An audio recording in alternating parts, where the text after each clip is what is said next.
next guest, Will Gavin. Will we call you the UK voice of the 49ers, that would say? What are you titled? I think the UK voice of the NFL. UK voice of the works for me. NFL. Yeah, okay. Yeah. That works. Yeah, that works, dude. But I love it, yeah. How you doing, man? Good to see you. Oh, man, I'm having the best time. Yeah. This is my Christmas, my New Year's, my Super Bowl, everything rolled into one every year.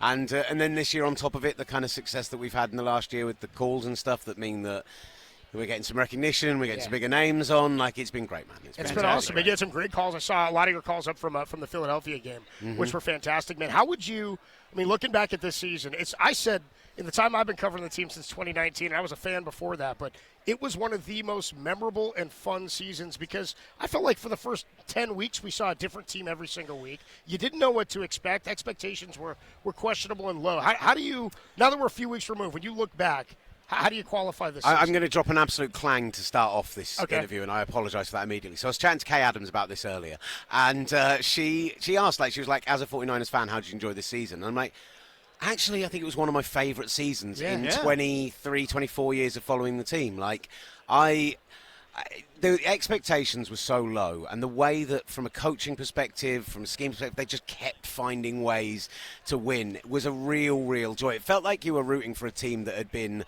like down on its luck for years and had suddenly turned it around, rather than a team that a lot of the time I think the fan base expect a level of success, right? And so I loved it. Obviously I didn't like how it ended, but I think it was the natural end. I think if we'd ended up here this weekend, I think we'd be in real trouble, to be honest. Yeah. Nice to come, but I don't want to lose a fourth one in a row, in fact.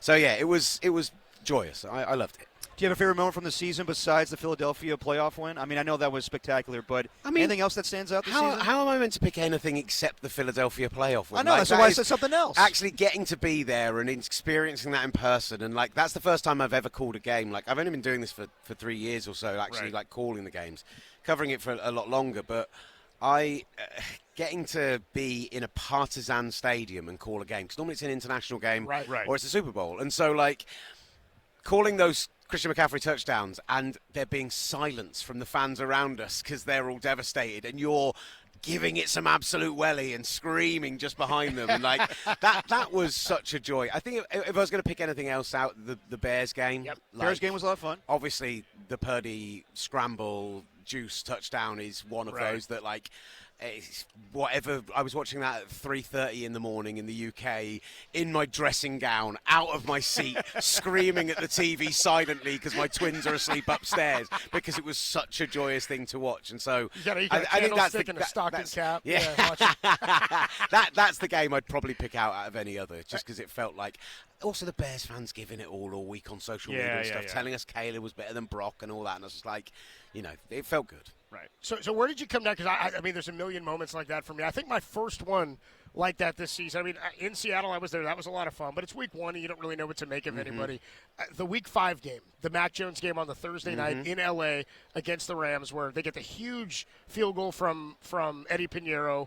Kyle ends up kicking, what was it, like a 58-yarder or something like that? He ends up kicking near midfield, and then they end up getting the stop. They go into overtime. You get the forced fumble. You do it with Mac Jones, who's looks like Rocky at the end of Rocky 1. He's like throwing up. He saw a dead body that day. He's cramping on the sideline, eating bananas. I was like, everything that could go wrong for this guy went wrong, and Kendrick Bourne comes out with 10 catches for 140. That game, I think, was my favorite game of the year. That's a great shout as well. And it's back to that thing. It's finding a way to win. It's every week, man. That Bears game, we knew that the defense was going to struggle against that offense. We knew it was going to be a shootout. Yeah. The over was an absolute guarantee in that game. Right. And yet it was exactly as we expected it to. And yet it came down to a defensive stop.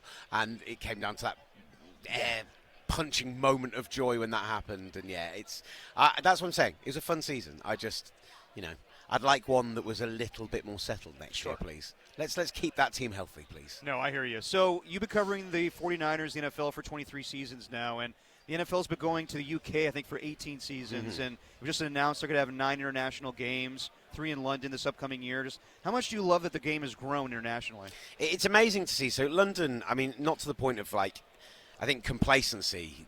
We know that it's got a fan base in the UK now, and it's been exponential. The last 10, 15 years, it's unrecognisable. If you go out and watch games on a Sunday in a bar, or if you go out, well, first thing, lots of bars are showing them, which wasn't happening 15 years ago. Or if you're, like, interacting with people on social media, if you're, like, going to the London games, like, the level of passion is reached a fever pitch, and the casual fan base is there as well, which is like... I remember when I first started at TalkSport in 2012, my buddy Ollie Hunter, who's my ride or die, like the guy I started a podcast with when we first started doing it. But he and I and like one presenter were the only people who really cared about the NFL. We now run 2 fantasy leagues with like a relegation and promotion situation to try and ape soccer like this. And that's 24 people, and there is a wait list of people trying to get into that league, like that want us to boot people out. Because that fan base has grown and grown. But what's been super cool for me is seeing the German fan base, which is always... We've heard is huge, has great TV numbers, everything else. But seeing the way they reacted to that first game in Munich, that was one of my favourite. Was that Brady too? Was that a Bucs game? That was Bucs Seahawks. That's right, Brady in town.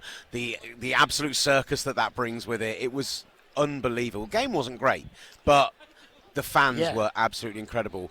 Going to Madrid this year, Paris next year, like those are the things that I really like. Nice. That are really getting. I'm desperately trying to get to Melbourne. I have been having so many conversations this week with people from the league, with people from sponsors. People like, look at our viral calls on Instagram.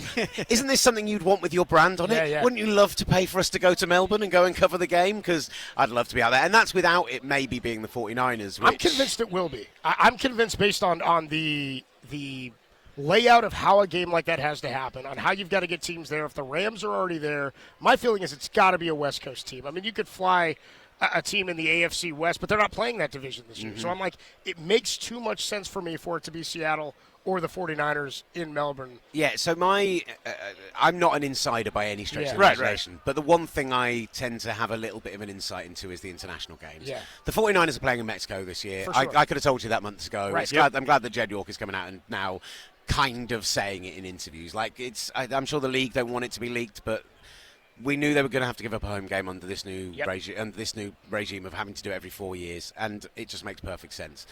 Rams Seahawks was the game for a very long time, and I don't think anyone expected the Seahawks to be here this weekend when we started the season. They were like 60-1, plus 6,000 or however you say that, like shot to to win the Super Bowl, right? I think if they win on Sunday, the 49ers are going to Melbourne. I think if they lose, the Seahawks are going to You get that Melbourne. rematch of the NFC Championship It's opening literally week. that, I think it's that level of, like, that's what's on this game for the 49ers is not only are you going to have to deal with watching the Seahawks win a Super Bowl, which is the most gut-wrenching thing humanly possible as a fan, but actually you're also then having to go to Melbourne for week 1 of the season. Can I just real quick, since we're airing it out, is anybody else kind of miffed I'm miffed that they're here, that the Seahawks are here, and I'm listening to Dave Softy Mahler talk to Kruger, and he's McDonald is the greatest defensive mind in the world, all this, and they're here. They can say whatever they want. But I'm like, they're playing Drake May's Pats, and we had Mahomes twice. You know what I mean? That's the way it goes, man. I'm like, try Mahomes on for size, so I'm in the Super Bowl. I think how about that? My bigger problem is that I like them a little bit. Yeah, I do. Like, I know that's part of why I'm mad. And it's kind of I'm kind part of of why I'm pissed. So I'm envious. You got to respect them. Yeah. My first ever Super Bowl in person was 49. So it was these two teams. Yep. Yeah. And never in my life have I gone into a game rooting for everyone to lose. It's the Christian McCaffrey quote from Radio Row a couple of years ago, right? Like, I want both teams to lose. Yeah. Tim roots for a meteor is what he says. I'm so like I like that's how I approach Super Bowl 49.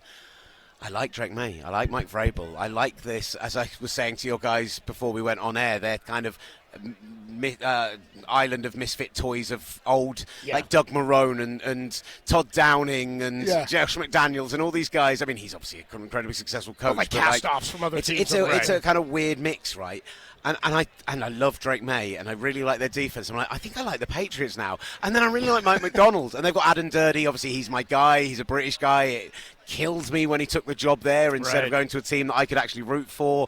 And that defense is so much fun to watch when they're not absolutely pounding your team apart. They are an absolute joy to watch. No, they are. Like, I think it's going to be fun this weekend, but I just. Yeah, I find myself kind of enjoying both teams and hating myself for it. I'm like, who do I hate now? I just keep hating the Cowboys, I guess. So when you That's say easy. fun, do you envision a close game, or like you've seen the Seahawks up close and personal? Like, do you think that they could run away with this game? I'll give you my stock line that I've been giving all week long to everyone, which is definitely far too strong for me to say, and will come back to bite me in the backside. So I've been coming since '49, so I've done 11 or 12 in person. I've been following the sport since the early 2000s. This is the most confident I've been making a Super Bowl pick in that entire time. The Seahawks are going to beat the Patriots. Yeah. Everything on paper says that. But they are 4.5-point favourites to open the week. Do you know when the last time a 4.5-point or higher favourite actually won the Super Bowl? It's a great question. I do not know. When? It was the Steelers against the Cardinals. Oh, Oh, wow. In Was what, it 12, 07? 07? Yeah, 2008. Yeah. That's so. In that time, Larry we've had. Fitzgerald running and In looking that at the- time, we've had the Patriots lose to the Seahawks. They were over 4.5-point favorites. We had the Patriots lose to the Giants. They were like 14-point favorites. Like, if you are favorited by over 4 points in the last 16 years, you lose the Super Bowl, and it's happened 5 or 6 times. So, oh man, I've been doing my research for my. If you want me to do stats for the game, I can see and do stats for the game. I mentioned the 60-1 thing. Yeah. This is the biggest odds Super Bowl of all time. So the best odds you could have got on the Patriots this year was plus 8,000. You get plus 6,000 on the Seahawks. Never before have two teams combined for that kind of level. First time both teams have lost their opening game of the season and gone to the Super Bowl. Both started 0-1. Amazing, that, Patriots right? are 1 and 2. I did not even think about that. Yeah. Wow. Like, both started the season horribly and are now playing in San Francisco when we wish the 49ers were. Think about that. Yeah. The Seahawks lost to the 49ers. Oh, week 1, Yeah. 17-13. Patriots lost to the Raiders. That's right. Yeah, to the Raiders. To the Raiders. dude. Yeah. That Patriots-Broncos game would have been in New England where, they it beat had the like, Raiders. where they had like 9 inches of snow if they'd beaten the number 1 overall draft pick Raiders. I would have taken that. That's what we got. I absolutely love Yeah. the way the NFL works out with stuff like that. Well, It's would you so agree, fun. Will? Because we talked about this all year. That in the NFC, it felt to me like the Rams were the best team for a lot of this year. I didn't ever really buy into what Philadelphia had going. But Derek and I said it felt like there was more parity and it was more wide open than any year we can remember. I mean, obviously Kansas City took a step back. The Bills weren't even as good as they have been Ravens in the dropping past. off. Ravens, Yeah. Joe Burrow gets hurt. Yeah. I mean, pretty incredible that this many different teams made the playoffs, but really that it was as wide open, as to your point, as I can remember in the last 10, 15 years. For me, it's been one of the most fun seasons possible Agreed. for that very reason. And I said this going into the playoffs. Like, I really think that there is a great opportunity here for an AFC South team. Really had a chance of making the Super Bowl this year. Like, I genuinely thought the Texans or the Jags might get there. My only thing is that I would have, as much as I think this matchup's fun and as much as I'm enjoying talking about it, and I think it'll be a great game Sunday, even if it's a blowout, I think it's going to be one of those games that will still be fun. Like, I would have really loved for it to have ended up being the Texans, the Jags, the Bills, somebody properly new, not one of the not one of the modern storied franchises. And on the other side, either for the 49ers to have pulled off something miraculous, or like the Panthers to have done something crazy, or like that would have, to me, that would have been most fun, right? I still think if the Rams had been here, it would have been a more fun game. Probably more offense, game, like way more points. Yes. But I think how open this season's been has been a joy. Really has. I got one more for you, I think, and confirm this. I'll stay here all day. Just, this is fine. I feel a little bit like I'm cheating on your dad because normally I come down here please do. and I do Papa's show every year. You talk to him enough. It's and then all we good. go drinking and it's a good time. Like, are you going to the media party tonight? I am. I'll see you there. I'm going to drink with young Papa. There we go. Yeah, there we go. There we go. My new best friend. One more nugget for you. Guy Haberman and I did this all year where we try to throw each other on Love pregame Guy so nuggets much. to each other. Yeah, Guys, yeah. he's the man. Drake May, first quarterback in NFL history to beat 3 top 5 defenses en route to a Super Bowl appearance. Yeah. How about that, dude? 3 top 5s, and he's not going to see, or he's going to see another one. He'd have to beat another one. He'd have to beat 4 of the top 5 scoring defenses To win in the Super Bowl. in the NFL to win the Super Bowl. Yeah. And I've been trying to curtail some expectations with the Patriots this week because people keep saying he's beaten the Texans, he's beaten the Chargers, who have had amazing defense this year. Like, he has beaten 3 top 5 defenses, and the conditions have been awful and really ramped up. And I'm like, yeah, but also those conditions were awful for the other offense as well. We still had to watch Jarrett Stidham in minus 7 degrees with the snow that was going literally you could see it sideways. horizontal. Yeah.